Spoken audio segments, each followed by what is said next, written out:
there any fighters in the room? And people know you are a fighter.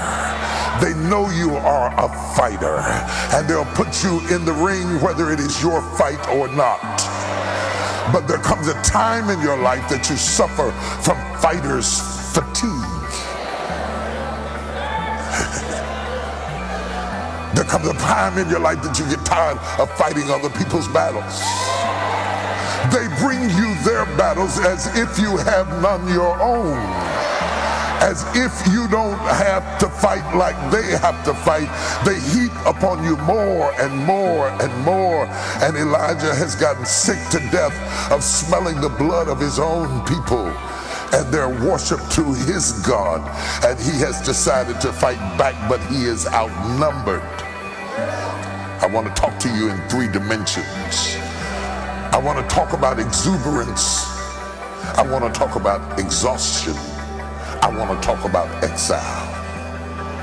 After he comes out of this first cave that history documents, he comes to Mount Carmel to have a standoff with the prophets of Baal.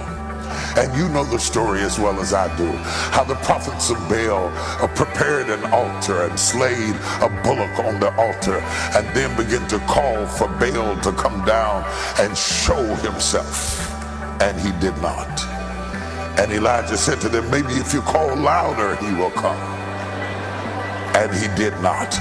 Maybe if you rend your clothes, he will come. And he did not.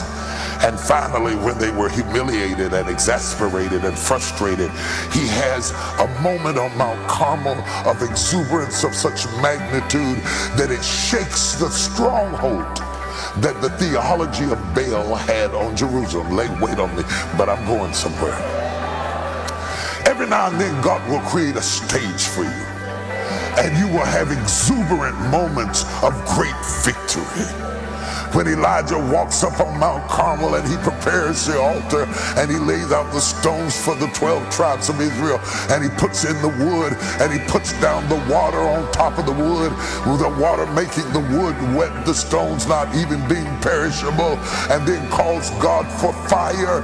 This fire that came down from heaven is not a natural fire, because a natural fire would not burn stone, a natural fire would not burn water, but this is a divine glory that comes down from God. Have you ever had God do something for you that defied science, that defied logic, that defied circumstance? I'm wondering, is there anybody left that still believes in miracles? I admit it's not every day, it's not every weekend, but every now and then, at times, God will give you a miracle. The car crashes and you should have been destroyed and you came out alive. Talk to me, somebody. You go through something and you should have had a nervous breakdown, but some kind of way God holds your head together and you come out not by might nor by power, but by my spirit, saith the Lord. There are moments of exuberance that are so strong in your life that it removes all doubt from your mind as to the authenticity and the integrity of God, that God is God all by himself. If there were no Bible, I would still know there was a God. If there were no preacher, I would still know there is a God, because I have seen his hand snatch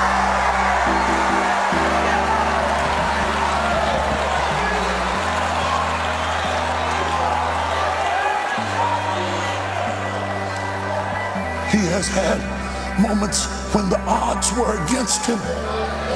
450 to 1 is bad odds. But if God be for you, who shall be against you?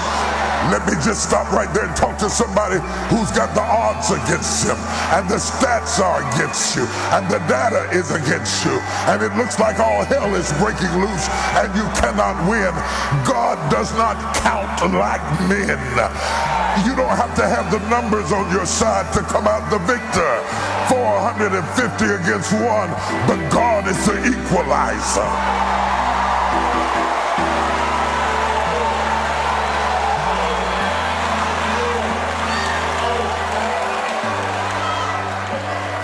had exuberance because he is willing to have confrontation.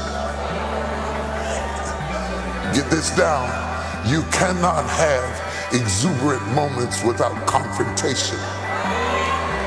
You cannot be passive and shrink away from debate and experience the exuberance of God.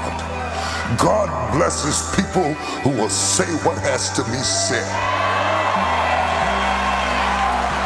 God blesses people who will step off a boat onto water and walk in the middle of a storm.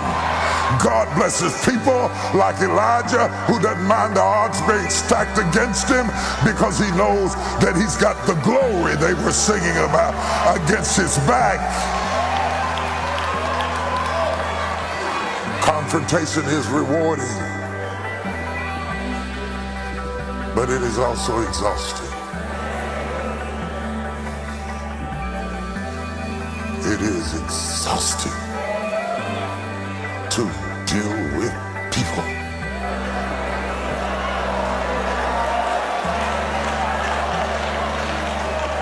I told God one day, God, I love you, but your people are wearing me out.